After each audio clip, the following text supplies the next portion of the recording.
Rádio e TV Brasil Espírita, iluminando consciências.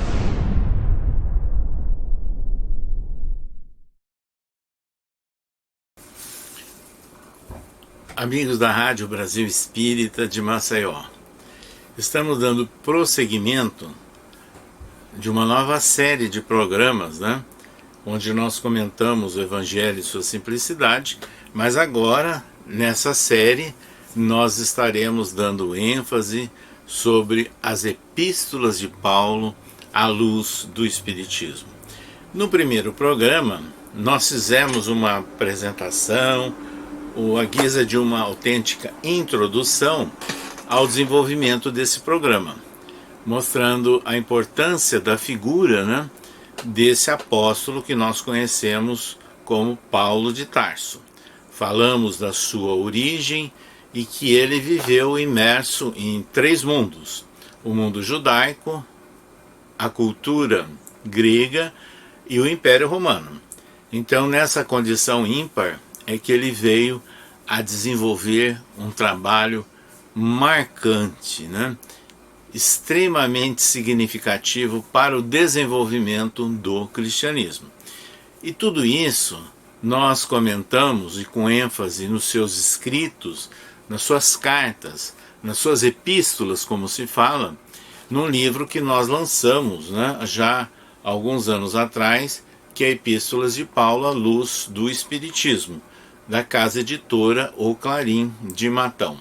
Então nós estaremos seguindo, em síntese, isso que está registrado nessa obra, onde nós focalizamos as epístolas de Paulo. Mas evidentemente que adotando também as interpretações do Espírito Emmanuel pela psicografia de Chico Xavier, desde o monumental livro Paulo e Estevão, como os 9 livros de Emmanuel, onde ele comenta versículos do Novo Testamento, predominantemente versículos das epístolas de Paulo. Então é importante para nós termos uma visão espírita, uma interpretação espírita sobre todo esse momento significativo da origem do cristianismo, onde se notabiliza essa figura marcante de Paulo de Tarso. Então vejam, nós comentamos no primeiro programa as condições ímpares que ele viveu dentro do contexto desses 3 mundos que nós citamos. Mas acima de tudo, ele estava imerso dentro do Império Romano. E ele era detentor da cidadania romana, por herança inclusive de seu pai. Então isso foi uma prerrogativa extremamente importante, nós podemos dizer, e que ajudou a abrir algumas portas, favoreceu, vamos assim dizer, algumas ações do apóstolo, realizando a disseminação do cristianismo. Então é nessas condições que hoje, no programa, nós gostaríamos de destacar algumas situações daqueles pontos de partida, vamos assim dizer, do apóstolo Paulo. E lembrando, se ele nasceu num lar de judeus, era portanto judeu, nós não podemos desconhecer que o Antigo Testamento, que é valorizado, o Torá, inclusive as obras de Moisés, na base do judaísmo, o Antigo Testamento é o tronco de várias religiões. Então, o próprio cristianismo, ele dá seguimento ao Antigo Testamento. O Espiritismo é, como diz Emmanuel, uma religião judaico-cristã, porque tem também alguns assentamentos do Antigo Testamento e principalmente do Novo Testamento. Então, é importante lembrarmos que Paulo usou do seu conhecimento, da sua autoridade como doutor da lei, para facilitar a interpretação de fatos, os contextos onde ele se inseria nas várias regiões, várias cidades visitadas, e até para distinguir os chamados falsos profetas. Então ele tinha cultura suficiente, inteligente, hábil bastante, para fazer esse trabalho. Nós falamos também da sua grande dedicação, a sua fidelidade agora a Jesus, que ele substituiu aquela atividade fervorosa, aquela fidelidade ao Torá. Então ele teve nessas condições uma ação que nós podemos dizer de natureza política. Quando nós falamos de natureza política, política no sentido das relações entre as pessoas, no contexto da sociedade, não é político-partidária, né? Então, nessas condições políticas, vamos assim dizer, ele conseguiu se libertar de todas aquelas situações que ele viveu, entrelaçado com uma filosofia, com uma proposta, com normas antigas. Mas ele absorveu as ideias que foram trazidas por Jesus. Mas ele contribuiu também para o desenvolvimento, né, desse pensamento emanado de Jesus. E é isso que ele trabalha nas suas epístolas, que nós estaremos comentando nos programas seguintes.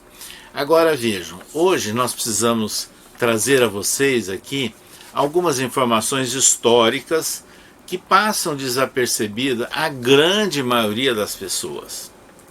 Essas informações históricas permitem-nos uma melhor compreensão da ação de Paulo, das reações que ocorreram contra ele e também dos seus próprios escritos.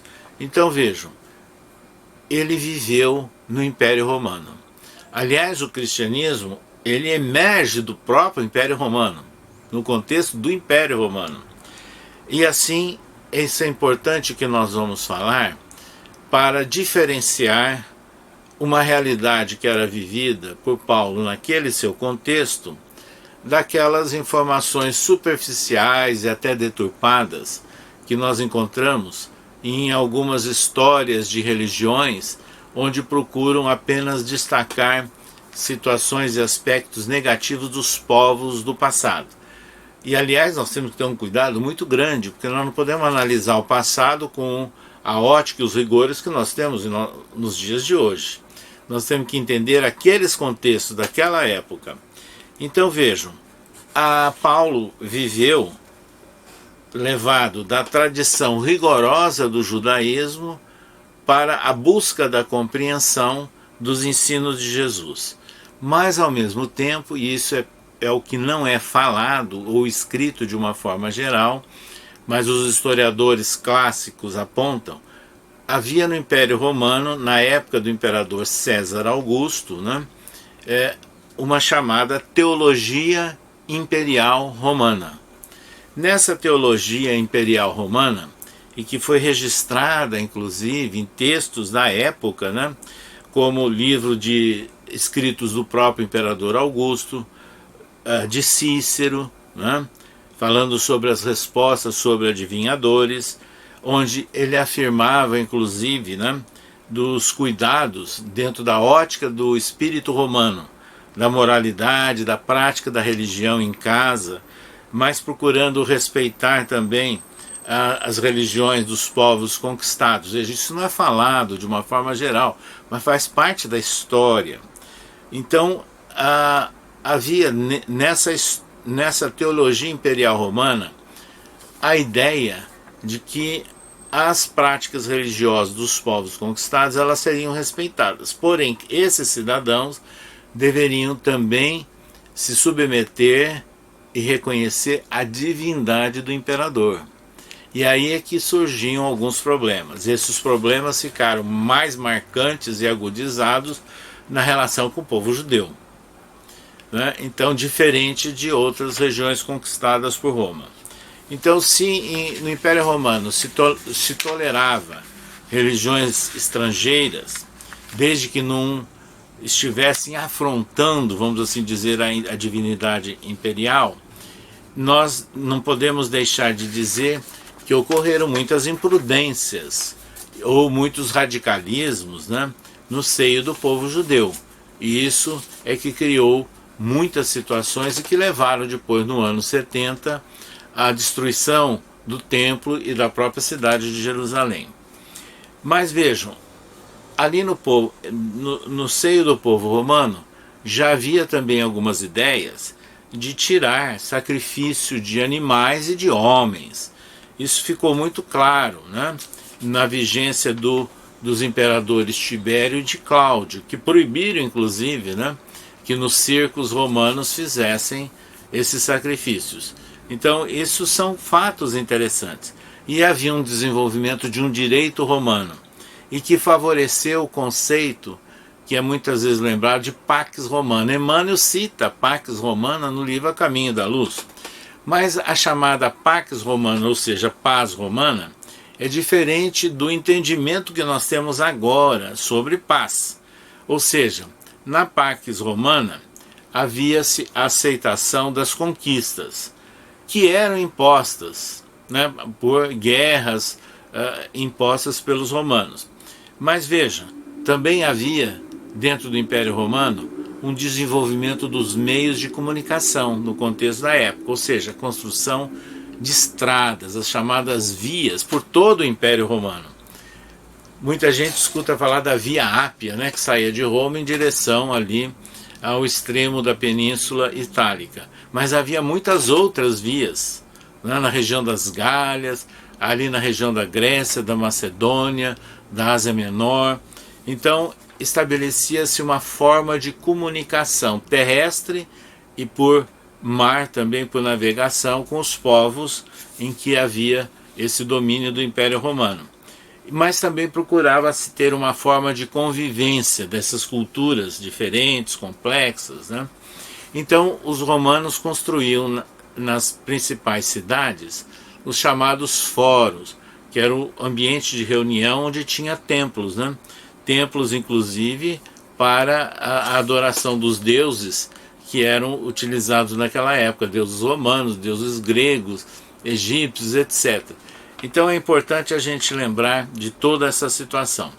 Face a isso, a história registra, mas muita gente, movido por outros interesses, não divulga até a nossa atualidade, e até por uma mácula de origem religiosa, que na vigência, né, do Império Romano sobre esses povos conquistados, muitos deles não se revoltavam, não, pelo contrário, se vangloriavam do progresso alcançado pelas vias, pelos aquedutos, pelas grandes construções, etc.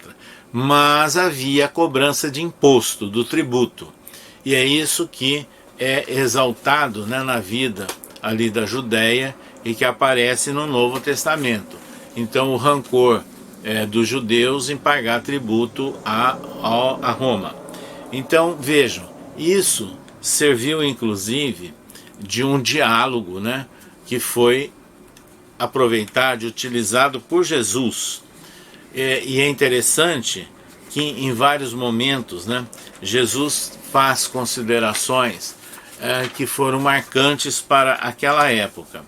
Então, por exemplo, quando ele foi admoestado, provocado, né, para cair numa autêntica armadilha por fariseus sobre se deveriam ou não pagar o tributo a Roma, e apresentaram a ele uma moeda, o que Jesus perguntou? De quem é essa efígie?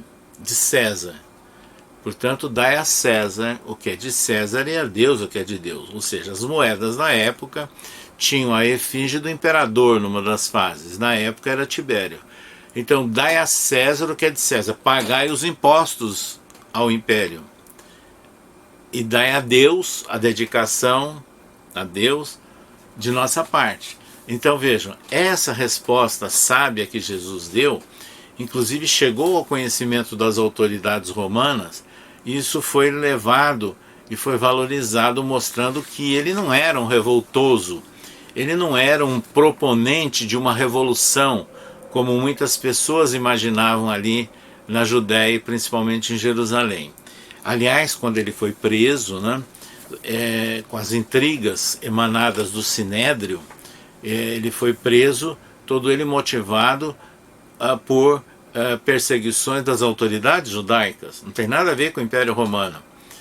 E nessas condições, ele foi levado ao julgamento e no julgamento eles queriam uma pena mais severa, mas isso só poderia acontecer com a chancela do poder romano. Por isso foi levado a Pôncio Pilatos, porque eles queriam que ele fosse crucificado. A crucificação era um apanágio da tradição romana e não da tradição judaica.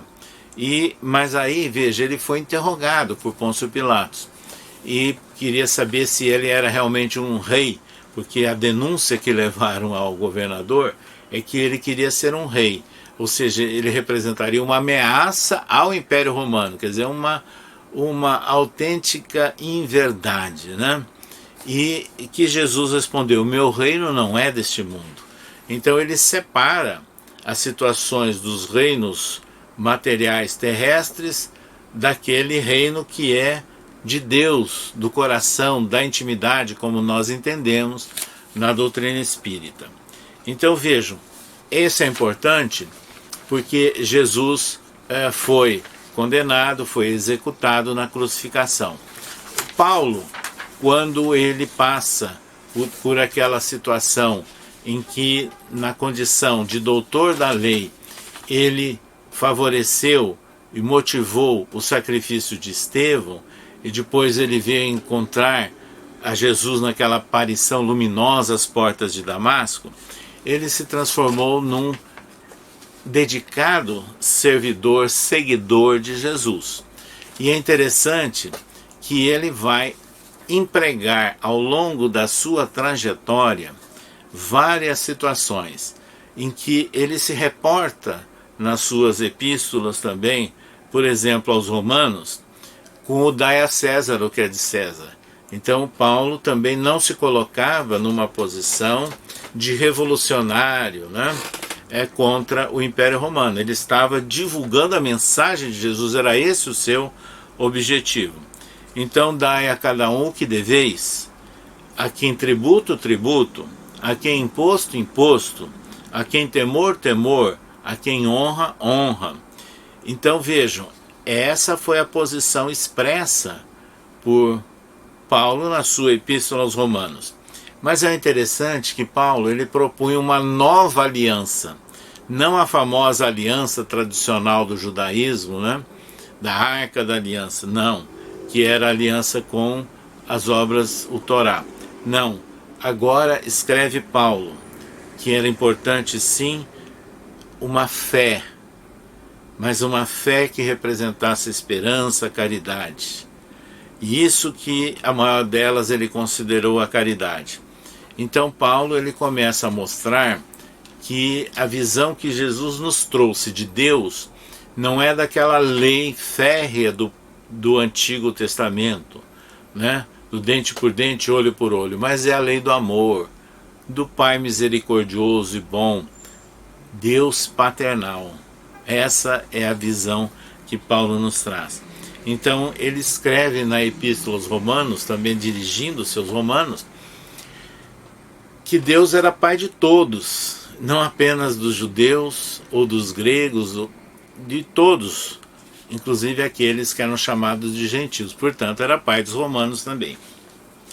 Isso foi muito importante, né?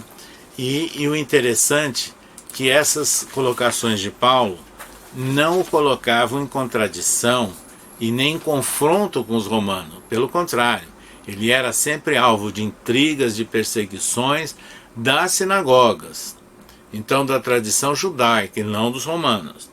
E aí nós gostaríamos de lembrar que houve um momento, né, em que Paulo, depois de empreender aquelas 3 grandes viagens, e ele é chamado para Jerusalém, e que seus discípulos não queriam, mas ele acaba indo a Jerusalém, e lá ele foi preso e seria julgado e obviamente condenado. Aí ele apela a César, né? E nessas condições, primeiro a cidadania romana, então ele foi levado a Cesareia para ser julgado pelo governador de Roma, que ali estava fazendo o controle de toda aquela região.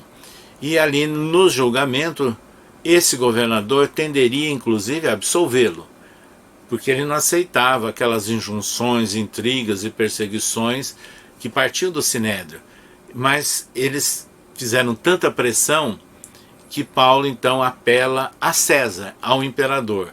Então aí se encerra o julgamento e Paulo é designado para ir sob guardas romanas para a capital do império. Então vejam, ele usou da condição de cidadão romano. Isso é importante a gente saber desse contexto. E aí o que aconteceu? Ele foi levado sob guardas romanas e assim ele chega na capital do império. Lá ele permanece sob 2 anos, tendo que pernoitar num local conhecido, guardado por um soldado, mas com liberdade de circular dentro de um perímetro da capital durante o dia. E assim ele utilizou aquela condição para divulgar os ensinos de Jesus e fortalecer os grupos cristãos já existentes na capital do império.